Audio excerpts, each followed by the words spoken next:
In the Middle Ages, there is a weapon known as the bastard sword. Why is it called that? Well, the main reason it's called that is because it can be wielded in multiple different ways, and nobody really knows how to classify it as a weapon. Well, about 500 years later, we got this. The bastard keyboard. This is the creative Prodikeys, a mishmash of a regular computer keyboard and a MIDI controller all into one. And it's made by none other than the legendary Creative Labs. And to understand maybe why it exists in the first place, maybe we need to take a look at what Creative was doing during this time period. The 2000s were an interesting time for the once legendary Creative Labs company. With the release of Windows NT-based operating systems like 2000 and XP, the writing was on the wall for the future of sound cards. In the early 90s, Creative's Sound Blaster lineup dominated the market, and if you were into playing games on your PC, chances are you owned a Sound Blaster or lusted after one. However, by the turn of the century, new game releases using synthesized music and external MIDI devices were quickly fading out. New games were using digital music recordings or CD audio, and sound was no longer the luxury product for the home PC it once was. Computers were shipping with sound devices embedded into the motherboard that met the needs of most users, and by the mid-2000s, computer audio became more of an afterthought for most people. Naturally, seeing this decline, Creative Labs started producing different products like MP3 players, headphones, graphics cards, and even video recorders to stay relevant. That isn't to say they still didn't make products to complement their fading but still profitable Sound Blaster empire, and I think that's where the Prodikeys comes in. If you use this thing with the intended software, everything is going to sound better with a good SD card, or at the very least, something with a decent wavetable.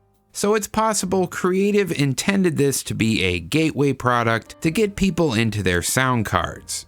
Now you might think this strange concept of a computer keyboard and a piano mashed into a single device would be a one-off product. But they actually released 3 different models of the Prodikeys over the course of a few years. The first model, simply called Prodikeys, was released in 2003 with an MSRP of about $100. To me, this is the most visually appealing model. It very much resembles a Roland AX7 keytar, and even shows it being played like one on the box. The manual confirms my comparison. As you can see here, it even includes pegs for guitar straps, which is patently silly for something that is tethered to a computer. This crazier design was dialed back a bit with the release of the Prodikeys DM in 2004, which retains all the same features in a blander shell. Oddly, both devices don't use USB, but rather a simple PS2 connector with some special drivers to make the music keys work. This was criticized a bit by reviewers of the time, since USB was on most computers at that point. Creative did respond to this with the final model in the lineup including USB in 2005. This is the model I have, which is the Prodikeys PC MIDI. Now I did own one of these back in the day too. I don't remember what happened to my original one, but I saw this one recently surface on eBay for a good price, and I couldn't refuse to have the chance to mess with it again. That said, looking at the other models, this kind of seems like the lamest one. Sadly, the last hurrah for the Prodikeys line here seems to be dumbed down a bit from the previous models. The pitch bend wheel that is present on the other 2 models has been completely removed, and they have switched to a more boring mid-2000s aesthetic. All of this was likely a cost-cutting measure, and it shows with an MSRP that is 50% less than the previous models. At this point, I would like to note, if it isn't blatantly obvious already, that none of these keyboards were marketed as professional products. They were designed for the home user to learn and experiment with music, and the included software suite even provides lessons for you to learn how to play. Personally, that was the motivation behind why 16-year-old me bought one of these. And spoiler alert, I still don't know how to play piano, but I don't think it's fair to blame the Prodikeys for that. That said, I do have mixed feelings about the effectiveness of it as a teaching tool, which I'll get into later, but for now, let's get this thing set up.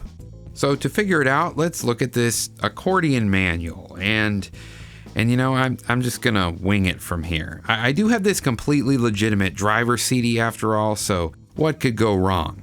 Anyway, our test system here is my trusty HP Compact 5850 DC that I've loaded with Windows 2000 Professional, which, as you know from the splash screen, is built on new technology. For those taking score at home, that's double the technology, and here I thought wine was recursive. Silly uses of double technology aside, we can't forget to put a sound card in this machine. As I mentioned earlier, the Prodikeys leverages MIDI for the sounds we will get, so a nice sounding wavetable will greatly improve our experience. On the box, Creative recommends their Xfi cards in about 32.5 languages, because why wouldn't they? But I don't have one of those on hand, so we'll be using this Audigy Platinum EX that I found in an old case I bought on Facebook Marketplace. This card should have all the stuff we need, and even has some EAX effects for some reverb fun. As far as the installation goes, between the Audigy and Prodikeys installation, we now have loaded this computer with a delightful amount of Creative Labs bloatware and weird toolbars. Everything installed smoothly though, so I'm not going to complain.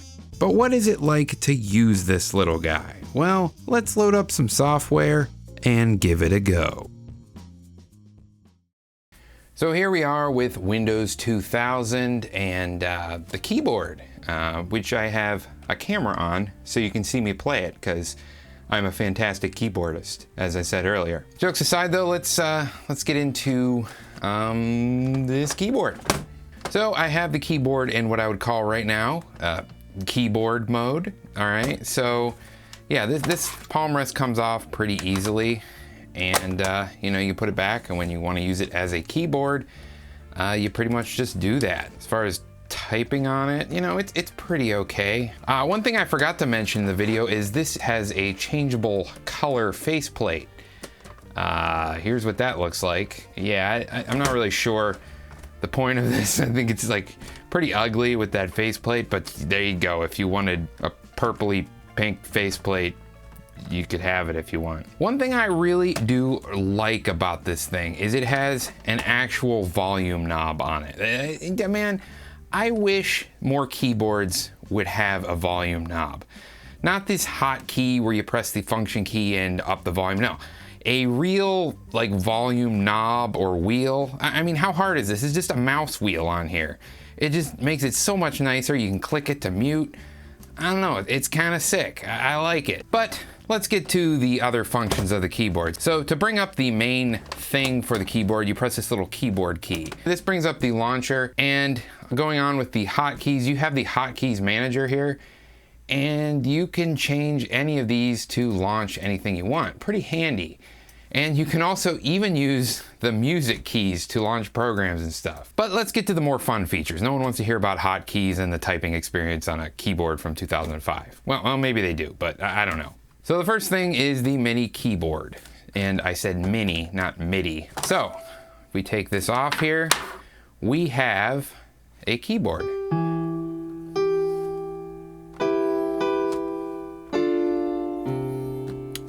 Yeah. And I can't play worth crap, but it is kind of cool. You know, there's buttons up here to change the octaves, or you can do that in the software. But the neat part is this taps into your sound card, so you can get all of your sounds from your sound card. We can just mess around with some instruments here. You got an organ. You know, you got your guitar. And you got a bunch of these synth effects.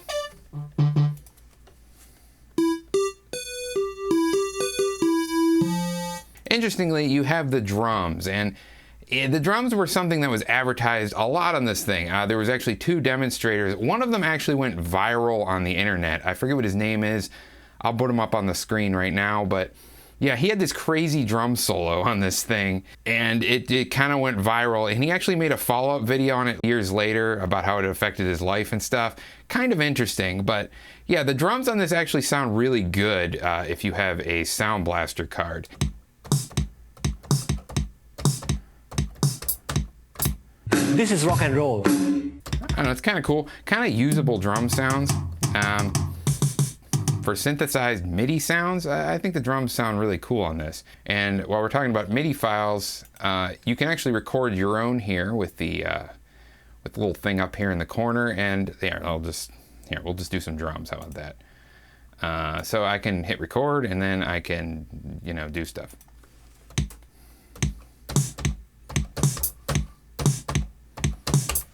And then I hit stop, and then I can save it as whatever. And there we go. And I can play it back.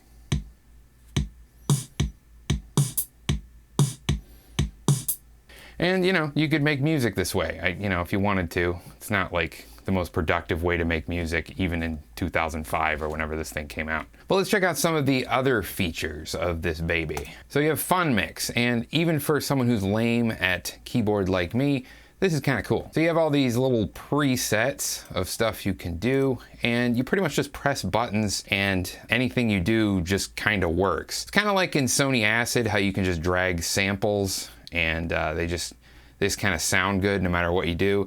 It's kind of the same principle here, only a lot more simple and just tied to the keyboard instead of, a workflow like Sony Acid. But let's select one here. Let's try just like Disco 1 here. Let's see what happens.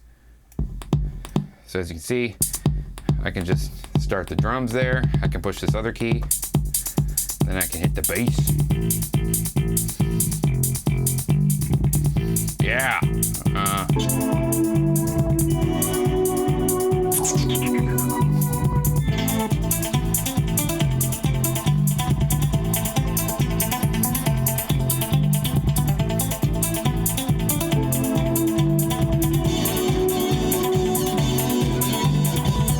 Yeah, but there's all different kinds of music here, and you could record these just the same. Heavy metal, what's that sound like?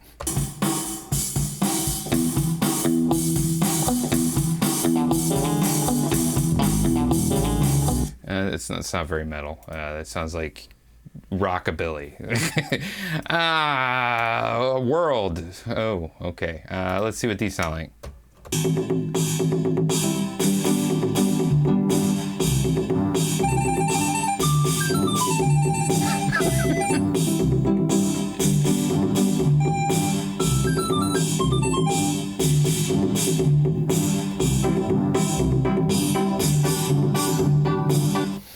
Okay, but yeah, that's this, and I think there's actually one in here with sound effects. I used to play around with this one a lot, actually, because it's just like, all kind of fun. So I believe there's like a woman screaming in here.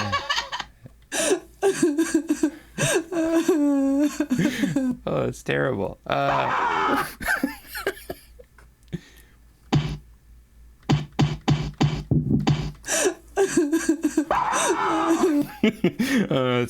You can make a story.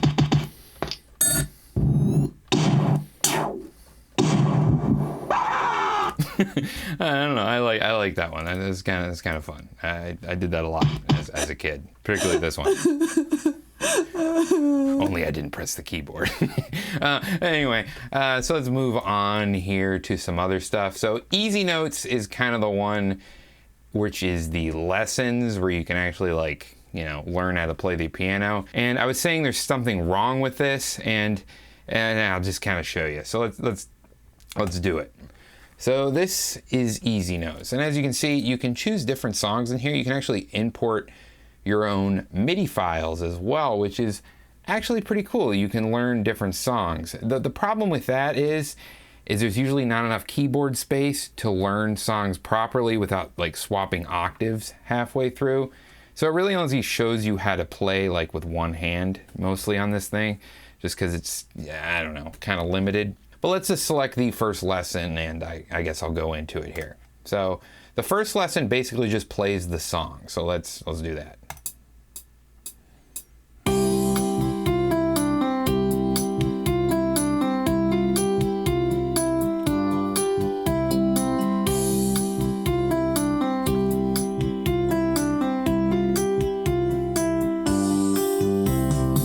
Okay, so now that I have that memorized, I can go on to lesson 2, which will learn the notes. So see, I have this, so where's it at? I can't find it. Okay, so these are the portion of notes that I need to use right here. So I'll get my fingers here, and then we hit start. And then I can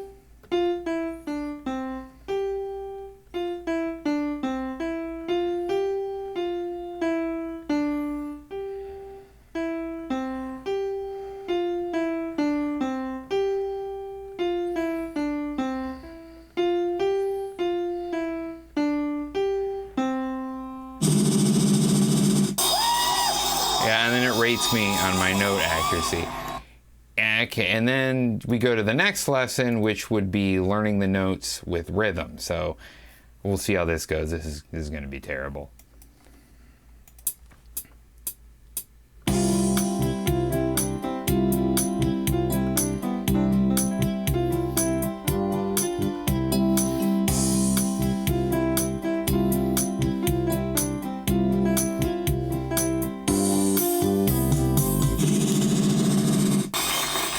Really? 60%? That doesn't sound right. So see, the problem with this is you can't really see, like, there is, like, this shows the upcoming note, and this is the note you're supposed to be playing. But the problem is, without it being like Guitar Hero where you can see the note coming, it's kind of hard to get the timing right, at least in my opinion. That, and you're not really learning the theory of this. You're just kind of like playing notes. I mean, I could play this all with one finger.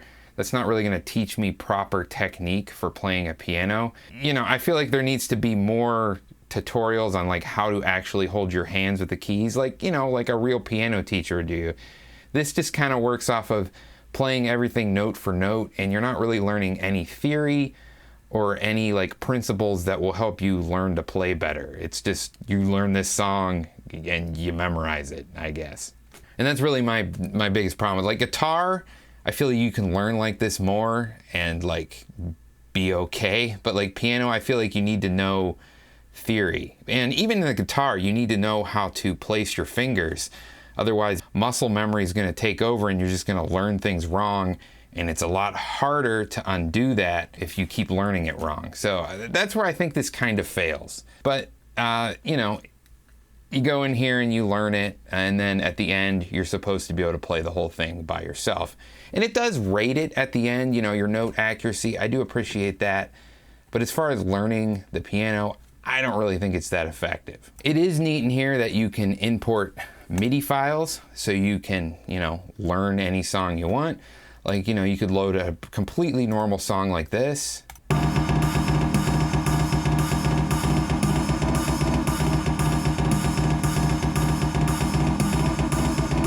Okay, just kidding. That's obviously not a piano song like this one is.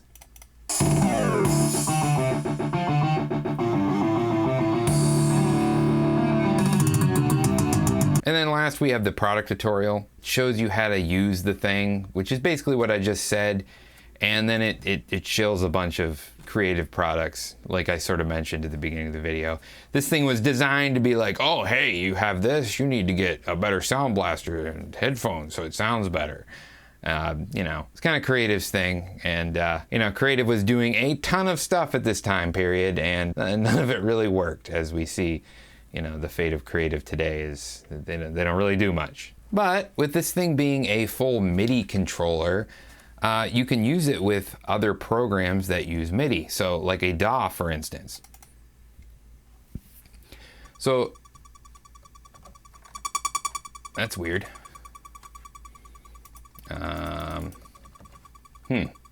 Restarting the computer. It's a fun thing to do. There we go, Creative bloat jumping up.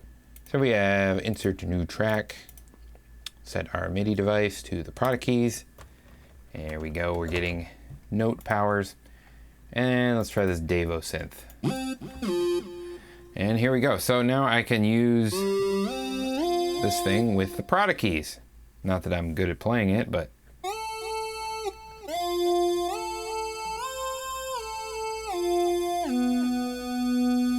And there's actually some software you can use to get this to work on modern machines. There's a driver somebody made up on GitHub that allows you to use it with Windows 11, which is good because after Windows XP, this thing is completely unsupported officially by Creative, which is sort of unfortunate. But that's pretty much all you can do with the Prodikeys. I think it is actually an interesting class of product. I think if it was done with a bit more quality, even today, like, hey, let's say you get some mechanical switches and a keyboard that doesn't quite feel so smooshy. Like, I feel if it was done right, that this would be really invaluable to someone who has limited space and wants like a little music creation rig, you know? You just put this back here and you can do office tasks. You take this off when you want to play music. I don't know. I still think it's kind of a cool product that would have a place if there's people who want this. But that pretty much covers the Prodikeys. Sort of a weird product, definitely falls under the oddware category, and it's certainly interesting. And that brings us to the end of this video. And if you got this far, why not consider subscribing? I have many more videos kind of like this, and maybe you'll like them. Or maybe you won't, but you'll never know unless you try.